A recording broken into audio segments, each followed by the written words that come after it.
I believe the honourable member for Bay of Quinte is rising on a point of order. Mr. Speaker, I rise on a point of order. While crime in Canada is up 40%, I'd like to report a theft in the House of Commons. My private member's bill, C-339, to eliminate the efficiencies offence and the Competition Act has been stolen by the Liberal government, presented as their own piece of legislation in the federal bill. I'm going to rule that one out to the beginning, but I'm sure I'm getting a signal from a former speaker that maybe there might be something here. I'll take his word and I'll trust him. I'm trusting his word, so I'll let him continue and see where he's going. That's right. What's that?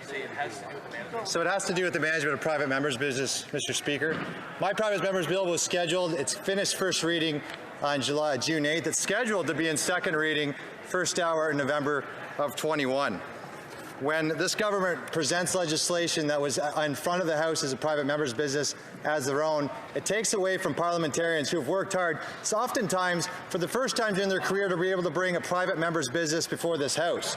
It's bad precedence that if a member already introducing a bill into the House has that bill taken by the government, that member loses their spot in the queue to prevent private member business.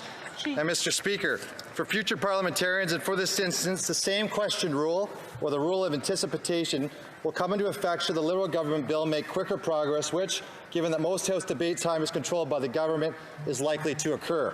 Therefore, Mr. Speaker, I'm asking you for your assurances that I and future parliamentarians would have recourse to the provisions of Standing Order 92.12, or if necessary, that you would invoke your authority under Standing Order 94.1a to, quote, make all arrangements necessary to ensure the orderly conduct of private member business, and end quote, in the event that my bill enters the replenishment yet winds up in one of those legislative dead ends if the government bill vaults ahead of mine.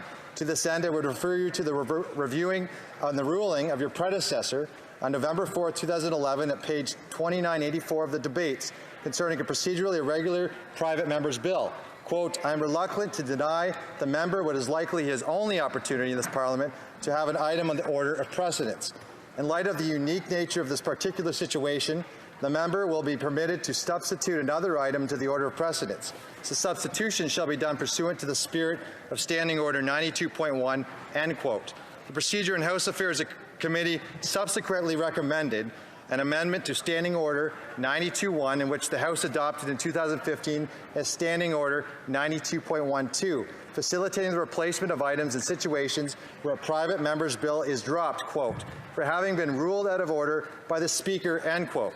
In the interest of fairness, Mr. Speaker, and to ensure that precedence is looked at to the fullest extent possible, and for future parliamentarians, I would ask for the Chair's assurances that if progress on my bill C-339 becomes doomed because it was big-footed by the Liberals' sudden and newfound concern about tackling the skyrocketing cost of living and competition law, I would have recourse to replace my bill with another item on the provisions of either of these standing orders. Thank you, Mr. Speaker.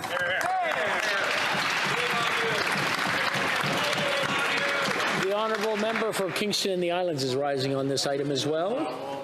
Thank you very much, Mr. Speaker.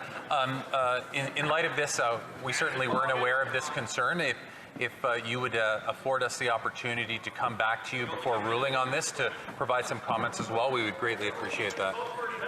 L'honorable député de The honourable member for Montarville on the same point. No, another point of order, Mr. Speaker.